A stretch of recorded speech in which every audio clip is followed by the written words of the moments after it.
จอห์นนี่อยู่เบอร์ 5นะสฟัน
ซาวด์นี่โอเคฮะyou okay with the mic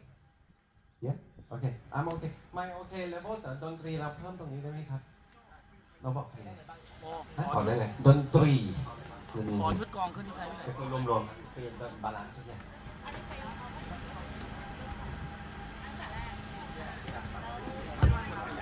เอา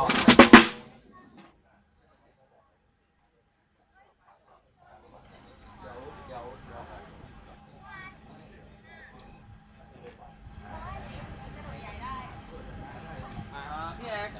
เราอยู่ระหว่างการสอบเวลาเราสับ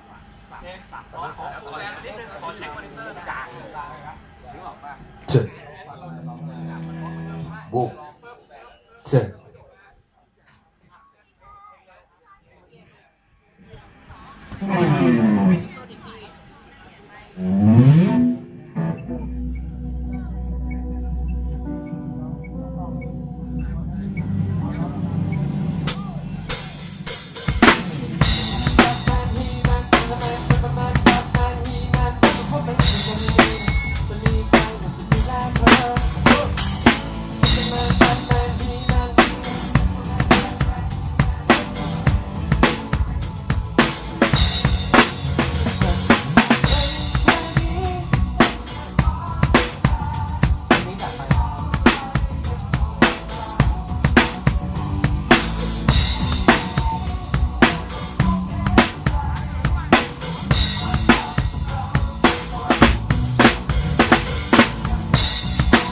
เ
ให้ทำแบ็คเทคแอคชั่น2 อัน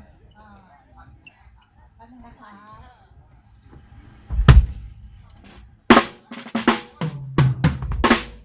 โอเคทีนี้เจ้านี่กับหลุยครับตอนนี้คือจะซ้อมต่อตั้งแต่เริ่มต้นใช่ไหมตั้งแต่ VTR เลยไหมคะ ครับตอนนี้ซาวโอเคละตอนนี้เรามาซ้อมบนเวทีได้แล้วฮะ ซ้อมบนเวที ครับ นะ ผมเดี๋ยวรันซีเควนต์ตอนต้น เสร็จแล้วแล้วก็เดี๋ยวตอนซีเควนต์ตอนใช้เกรงใจโกโกโกแล้วก็ผมจะซาวเช็คเพลงช้า1 2เพลงแล้วก็จบ โอเค โอเคประมาณ ถ้างั้นรายการเลยเนาะ ครับ โอเค ได้ค่ะ พี่เอกและคอนโทรลคะตอนนี้จะ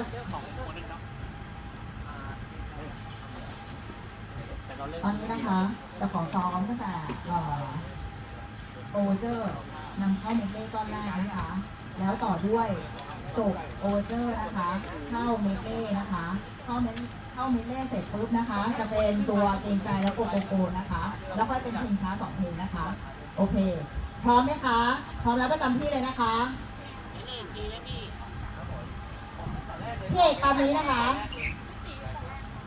โอเคค่ะ ตอนนี้นะคะเราจะเริ่มนะคะคือโอเวอร์เจอร์เลยนะคะตั้งแต่ตอนแรกนะคะโอเวอร์เจอร์เข้า VTR นะคะ วอเจอร์เมดเล่เพลงใจโกโก้ โอเคค่ะ VTR นะคะ5พร้อมไหมคะแดนเซอร์พร้อมไหมคะ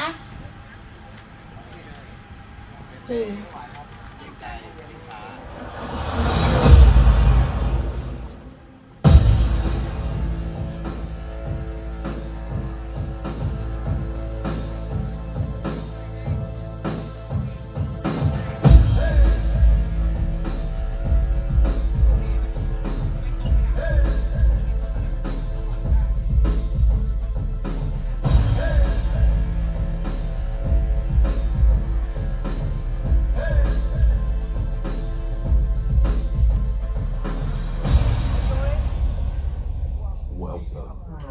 to the future สอบเลย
อดีแน่ลืมหลังจากนี้เขาต้องเจอดีแน่ลืมอย่างนี้เขาต้องเจอดีแน่ลืมหลังจากนี้เขาต้องเจอดีแน่ลืมอย่างนี้เขาต้องเจอดีแน่ลืมหลังจากนี้เขาต้องเจอดีแน่ลืมอย่างนี้เขาต้องเจอดีแน่ลืมหลังจากนี้เขาต้องเจอดีแน่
พอจบจากซีเมเล่เสร็จปุ๊บนะคะ ก็จะเป็นทักทายนะจอนนี่กับหลุยพอจบเซตนี้นะคะทักทายคนฟังนะคะราว่ากันไป ทีนี้ซ้อมต่อไปจะสคิปไปเป็นเกรงใจนะเห็นนะโอเค ทีนี้เกรงใจนะคะ พอจบเพลงช้านะคะ พอจบเพลงช้าเฟดลงเสร็จปุ๊บนะคะจะเว้นแก๊ป30ประมาณ20 วิถึง30 วินะคะ จะรอคิวจากทางสเตจนะคะซึ่งสเตจเนี่ยจะแจ้งพี่เอกนะคะถ้าจะปล่อยตามเพลงพี่เอกนะคะ โอเค เข้าเกรงใจค่ะ ผมว่าแตนผมใช้เวลา15 วินาทีมันก็พร้อมซ้อมขึ้นแล้วครับ ไปเลยเชียร์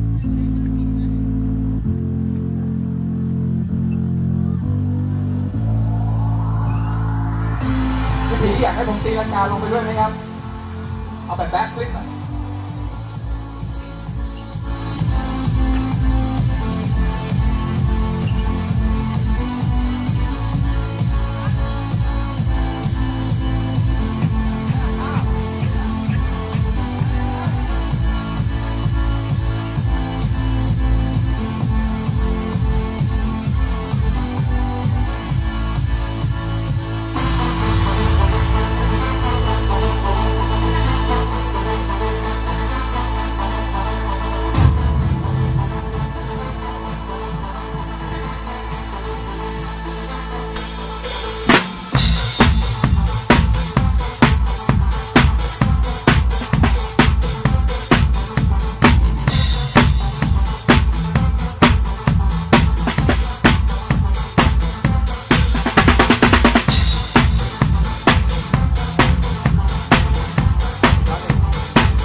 ดึง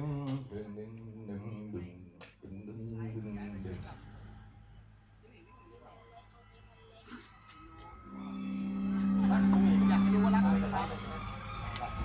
อยากให้รู้ว่ารักเธอนะครับ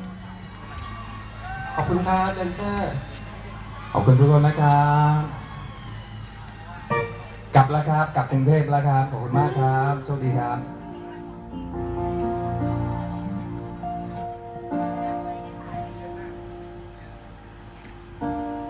เราเก็บอะไรเราไม่เก็บเลย